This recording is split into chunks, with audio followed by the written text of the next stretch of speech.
talking to you about the worst form of human rights violation, the third largest organized crime, a $10 billion industry. I'm talking to you about a modern-day slavery. I'd like to tell you the story of these three children, Pranita, Shaheen, and Anjali. Pranita's mother was a woman in prostitution, a prostituted person. She got infected with HIV, and towards the end of her life, when she was in the final stages of AIDS, she could not prostitute, so she sold 4-year-old Pranita to a broker. By the time we got the information, we reached there, Pranita was already raped by 3 men. Shaheen's background I don't even know. We found her in a railway track,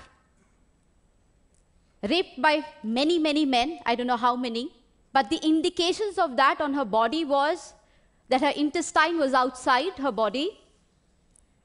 And when we took her to the hospital, she needed 32 stitches to put back her intestine into her body. We still don't know who her parents are, who she is. All that we know that hundreds of men had used her brutally.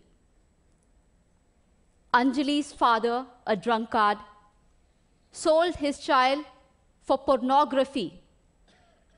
You're seeing here images of 3 years, 4-year-olds, and 5-year-old children who have been trafficked for commercial sexual exploitation. In this country and across the globe, hundreds and thousands of children, as young as 3, as young as 4, are sold into sexual slavery. But that's not the only purpose that human beings are sold for. They're sold in the name of adoption, they're sold in the name of organ trade, they're sold in the name of forced labor, camel jockeying, anything, everything. I work on the issue of commercial sexual exploitation, and I tell you stories from there. My own journey to work with these children started as a teenager. I was 15 when I was gang raped by 8 men. I don't remember the rape part of it so much as the anger part of it. Yes, there were 8 men who defiled me, raped me, but that didn't go into my conscience. I never felt like a victim then or now. But what lingered from then to now, I am 40 today, is this huge, outrageous anger. 2 years I was ostracized, I was stigmatized, I was isolated because I was a victim. And that's what we do to all traffic survivors. We as a civil society, we have PhDs in victimizing a victim. Right from the age of 15, when I started looking around me, I started seeing hundreds and thousands of women and children who are left in sexual slavery-like practices, but have absolutely no respite because we don't allow them to come in. Where does their journey begin? Most of them come from very optionless families. Not just poor. You have even the middle class sometimes getting trafficked. I had this IAS officer's daughter who's 14 years old, studying in 9th standard, who was web chatting with one individual and ran away from home because she wanted to become a heroine, who was trafficked. I have hundreds and thousands of stories of very, very well-to-do families and children from well-to-do families who are getting trafficked. These people are deceived, forced. 99.9% of them resist being inducted into prostitution. Some pay the price for it. They're killed. We don't even hear about them. They are voiceless, anamikas, nameless people. But the rest who succumb into it go through everyday torture. Because the men who come to them are not men who want to make you your girlfriends or who want to have a family with you. These are men who buy you for an hour, for a day, use you, throw you. Each of the girls that I have rescued more than 3,200 girls. Each of them tell me one story in common. One story about one man at least putting chili powder in her vagina. One man taking a cigarette and burning her. One man whipping her. We are living among those men. There are brothers, fathers, uncles, cousins, all around us. And we are silent about them. We think it is easy money. We think it is shortcut. We think the person likes to do what she's doing. But the extra bonuses that she gets is the various infections, sexually transmitted infections, HIV, AIDS, syphilis, gonorrhea, you name it, substance abuse, drugs, everything under the sun. And one day, she gives up on you and me because we have no options for her. And therefore, she starts normalizing this exploitation. She believes, yes, this is it. This is what my destiny is about. And this is normal to get raped by 100 men a day. And it's abnormal to live in a shelter. It's abnormal to get rehabilitated. It's in that context that I work. It's in that context that I rescue children. I've rescued children as young as 3 years, and I've rescued women as old as 40 years. When I rescued them, one of the biggest challenges I had was, where do I begin? Because I had lots of them who were already HIV infected. 1/3 of the people I rescue are HIV positive. And therefore, my challenge was to understand, how can I get out the power from this pain? And for me, I was my greatest experience. Understanding my own self, understanding my own pain, my own isolation was my greatest teacher.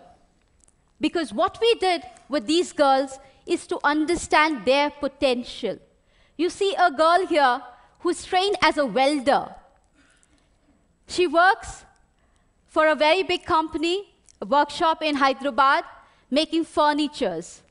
She earns around 12,000 rupees. She's an illiterate girl, trained, skilled as a welder. Why welding and why not computers? We felt one of the things that these girls had is immense amount of courage. They did not have any pardas inside their body, hijabs inside themselves. They've crossed the barrier of it. And therefore, they could fight in a male-dominated world very easily and not feel very shy about it. We have trained girls as carpenters, as masons, as security guards, as cab drivers. And each one of them are excelling in their chosen field, gaining confidence, restoring dignity, and building hopes in their own lives. These girls are also working in big construction companies like Ramki Construction as masons, full-time masons. What has been my challenge? My challenge has not been the traffickers who beat me up. I've been beaten up more than 14 times in my life. I can't hear from my right ear.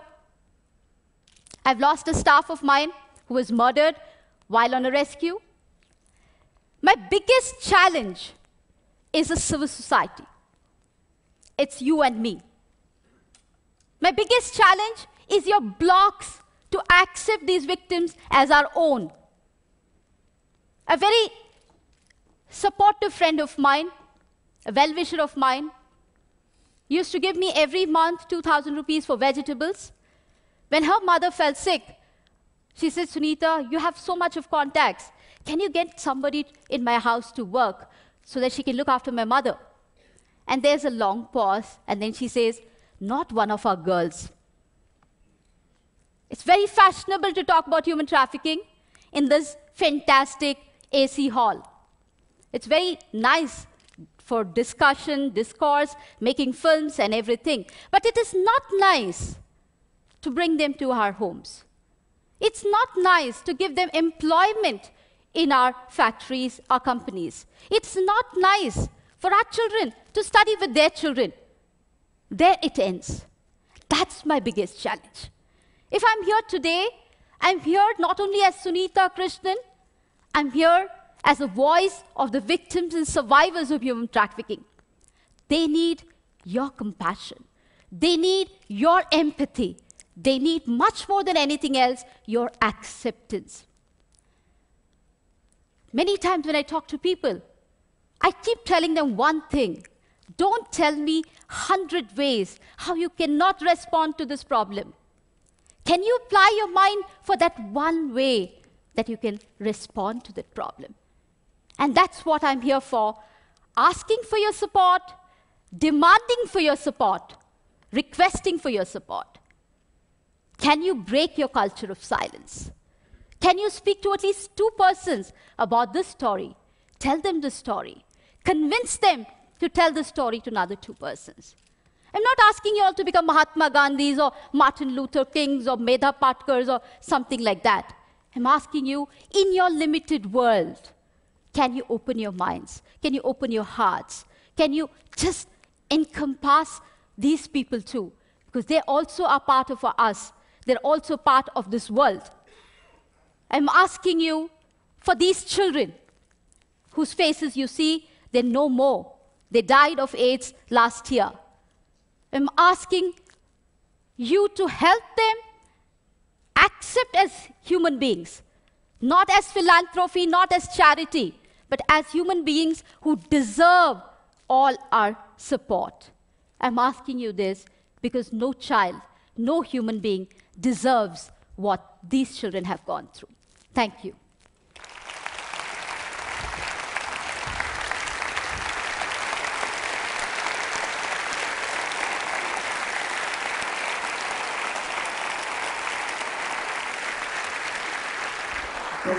Thank you.